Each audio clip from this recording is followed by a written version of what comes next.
আশেপাশে কেউ নাই, লিটারেলি একটা মানুষ নাই। জাস্ট আমি, আমার বন্ধু সজীব, দুইজন এই জনশূন্য বিচে আপাতত হাঁটতেছি।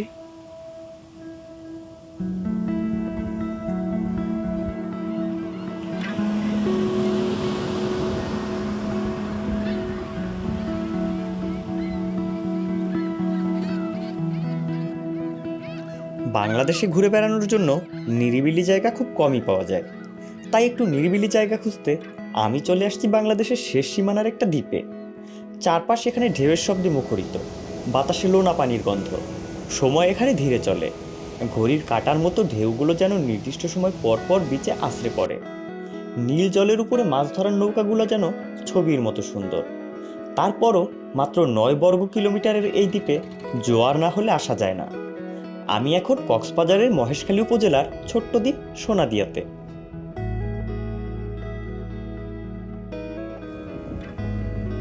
এখানে আসার আগে অনেক নেগেটিভ চিন্তা মাথায় আসছে।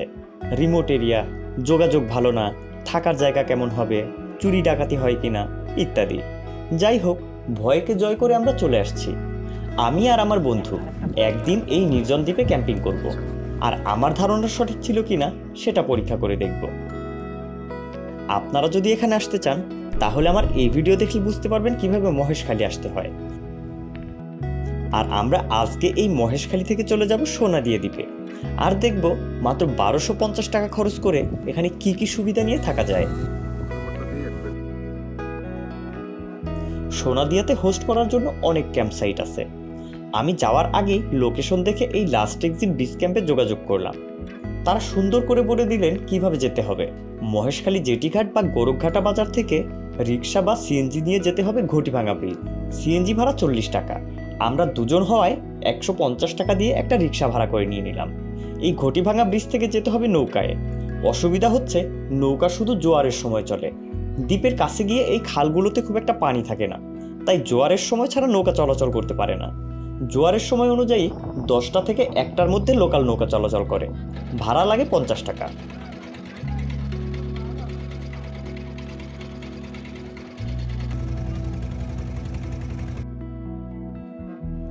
আমাদের রিসোর্ট থেকে একটা স্পিডবোট আসছে। গতকালকে গেস্ট ছিল, তাদের নামায়া দিতে আমরা সেই স্পিডবোটে রওনা হলাম। লোকাল নৌকার অপেক্ষায় বসে থাকা আরও 3জন ট্যুরিস্টকে আমাদের সাথে নিয়ে নিলাম। মাত্র 15 মিনিটে চলে আসলাম সোনাদিয়া ঘাটে।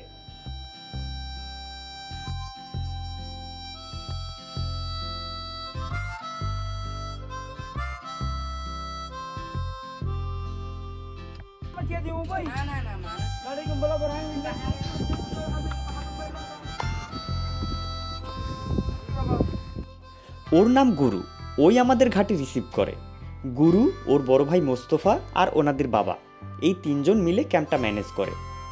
ঘাট থেকে খানিকটা দূরে ঝাউবন, আর ঝাউবনের শেষ মাথায় আমাদের ক্যাম্প। ঘাট থেকে এই কুকুরটাও আমাদের সাথে আসতেছে। গুরুকে ফলো করে মাত্র 7-8 মিনিট হাঁটতেই আমরা চলে আসলাম লাস্ট এক্সিট বিচ ক্যাম্পে।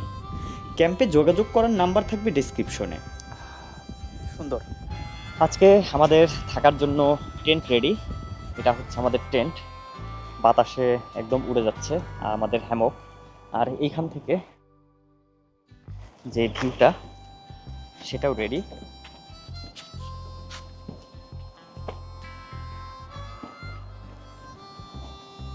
বাই দ্য ওয়ে, আমি কিন্তু এই টেন্ট এবং আশেপাশে যে ছোট ছোট ঘরগুলো দেখা যাচ্ছে এগুলোর একটা কিছু নিয়ে আসি নাই, এগুলো এখানেই ছিল। এখানে টেন্ট ভাড়া পাওয়া যায়, যার জন্য আমি টেন্ট ওনাদের থেকে ভাড়া নিচ্ছি। আর খাবার দাবার ওনারাই ব্যবস্থা করে দেবে, হোমমেড খাবার আসবে বাসা থেকে, সো সেগুলাই খাবো। ওনাদের প্যাকেজ আছে, যেই খাবারগুলো ওনারা সরবরাহ করে থাকে। আর সিকিউরিটির বিষয়ে যদি কথা বলি, জায়গাটা একদম সিকিউর, কারণ ওনারা সারা রাত এখানে থেকে আমাদেরকে পাহারা দেয়। প্রত্যেকটা রিসোর্টেই 1জন 2জন 3জন 4জন করে পাহারাদার থাকে। এলাকার মানুষও ফ্রেন্ডলি, কারণ তারাও পছন্দ করে, তারাও চায় যে ট্যুরিস্ট এখানে আসুক। এখানে আসার পরেই জায়গাটা অনেক বেশি ভালো লাগছে, কারণ শুধু একটু ঝাউ বাগান আর তারপরে সমুদ্র। আর এই পাশে হচ্ছে ওনাদের একটা স্টোর রুম আছে, যেখানে সব মালপত্র রাখে। পাশে একটা টিউবওয়েল আছে, আর ওই যে ওখানে কিন্তু ওনাদের ওয়াশরুমও আছে। সুন্দর টিউবওয়েল, মানে এই বিচের পাশেই এরকম একটা টিউবওয়েলের মধ্যে মিঠা পানি উঠতেছে। আমরা এখানে পৌঁছানোর পর একটু গোসল টোসল দিয়ে ফ্রেশ হলাম। তারপরে আমাদের জন্য খাবার চলে আসছে। ভাত আছে, ডাল আছে, মাছ আছে। ভাই এটা কি মাছ? এটা হচ্ছে মাইটটা মাছ। জি। আপনাদের কি এই সমুদ্রের মাছ? সামুদ্রিক মাছ। সামুদ্রিক মাছ। আর এটা হচ্ছে টমেটো ভর্তা। টমেটোর ডিম। হ্যাঁ, টমেটো আর ডিম ভর্তা। এখানে আছে আলু ভর্তা আর সালাদ। বাসায় কে রান্না করে ভাই? ভাবি আপনাদের মাছটা আসলে সমুদ্রের মাছ তো অবশ্যই মজা, এবং সমুদ্রের মাছে প্রচুর পরিমাণ হচ্ছে ভিটামিন ডি, কার্বোহাইড্রেট এগুলো থাকে, যেটা শরীরের জন্য খুবই ভালো। এবং সমুদ্রের মাছ একটা মানুষের জন্য অবশ্যই সমুদ্রের মাছ খাওয়া উচিত। নোনা পানির মাছ খাওয়া আসলে খুবই দরকার।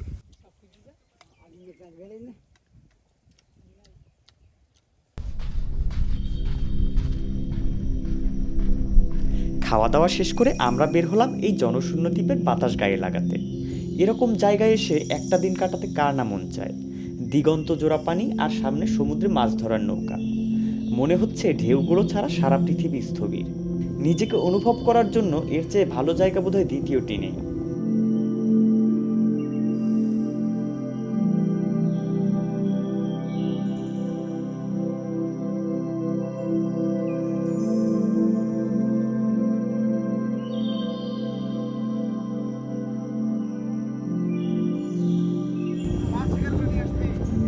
ওয়াও, সমুদ্র থেকে আমি সমুদ্রে গেছিলাম। কি মাছ? এটা কি মাছ শিকার করছি আমি নিজেও আসলে জানি না। মাছটা অনেক সুন্দর। হ্যাঁ, মাথা মোটা। মাথা মোটা একদম। এটা মাছের আসলে নাম কি যদি কেউ জানে অবশ্যই জানাবে কাদেরকে, তাই না? কালারটা কিন্তু সুন্দর। হ্যাঁ,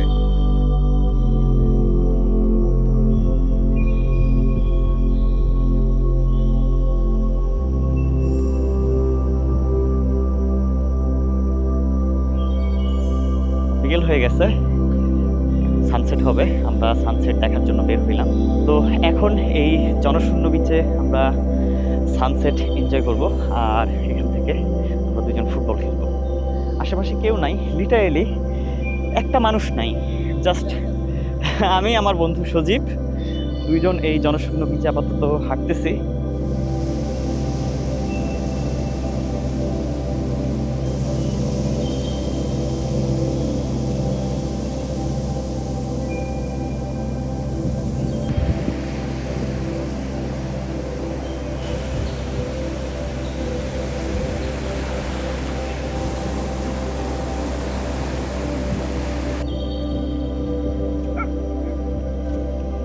এই নিজেদের লোক, এই বস নিজেদের লোক ওগুলা। মনে আছে আমাদের সাথে আরো তিনজন টুরিস্ট আসছিল।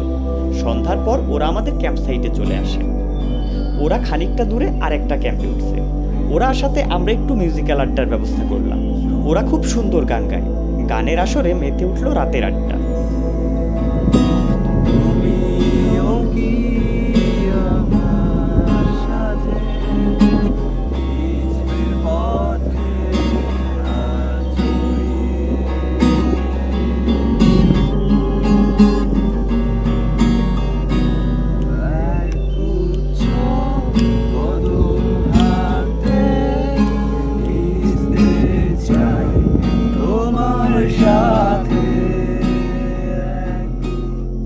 আর সন্ধ্যার পর থেকে অনেক ঘোরাঘুরি করলাম, এলাকা একটু ঘুরে দেখলাম। রাতে বিচে অনেকক্ষণ বসে আড্ডা আড্ডা দিলাম ছোট ভাইদের সাথে। আর এখন আমাদের একটা মেইন ইভেন্ট শুরু হতে যাচ্ছে। এটা হচ্ছে আমাদের আজকে রাতের বারবিকিউ পার্টি। তো এখন আমরা আপাতত আগুনটা রেডি করতেছি। এটা রেডি হয়ে গেলে আমাদের বারবিকিউ করার প্রসেসটা শুরু হয়ে যাবে।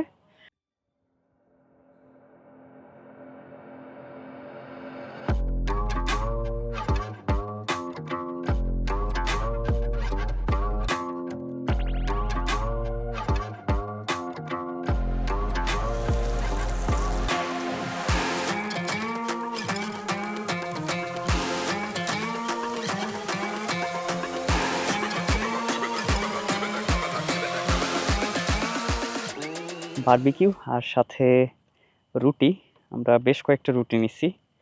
আর আপাতত বারবিকিউ নিছি, সস নিছি। তো খাওয়া শুরু করি। গন্ধেই বোঝা যাচ্ছে স্বাদটা অনেক ভালো হয়েছে। মজার ব্যাপার কি, কারণ হচ্ছে যে এখানকার খাবার দাবার কিন্তু খুবই ভালো। হুম। মানে খেয়ে মনে হয় নাই যে কোনোভাবে আমরা অন্য জায়গায় চলে আসছি।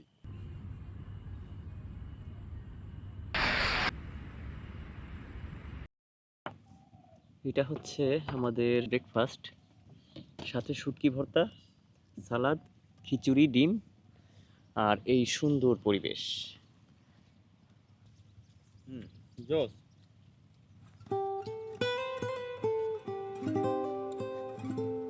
আজকে দুপুরে আমাদের প্রস্থান। সকালে খাবার খেয়ে এই নির্জন বিচটা ঘুরে বেড়ালাম। কেমন একটা মায়ায় পড়ে গেলাম। মনে হচ্ছিল শূন্যতার মাঝে আমি এক ছোট্ট ফোঁটা। সমুদ্রের ঢেউ আর পাখির কিচিরমিচির বাজছিল কানে। সকাল থেকে দুপুর পর্যন্ত বেশ আরামায়েশ করলাম। এখানে আমাদের থাকা 3 বেলা খাওয়া সহ খরচ 1250 টাকা পার পারসন। এখান থেকে ঢাকা যাওয়া আসার একটা খরচ আছে, ডেসক্রিপশনে সুন্দর করে দেয়া থাকবে।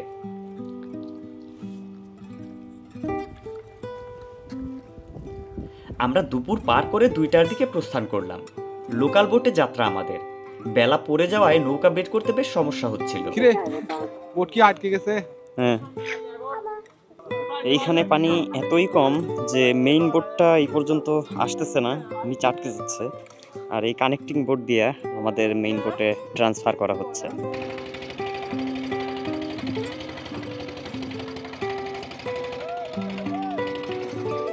আজকে আমরা সন্ধ্যার মধ্যে চলে যাব কক্সবাজার। তারপরে চাইলে রাতের বাসে চলে যেতে পারি ঢাকা, অথবা থেকে যেতে পারি কক্সবাজার। ভিডিও ভালো লাগলে লাইক কমেন্ট করবেন আর শেয়ার করবেন আপনার সেই সব ট্যুরমেটদের সাথে যারা এখনও এই ট্রিপটা করতে পারে নাই। আর চ্যানেলটাকে সাপোর্ট করতে চাইলে সাবস্ক্রাইব করবেন।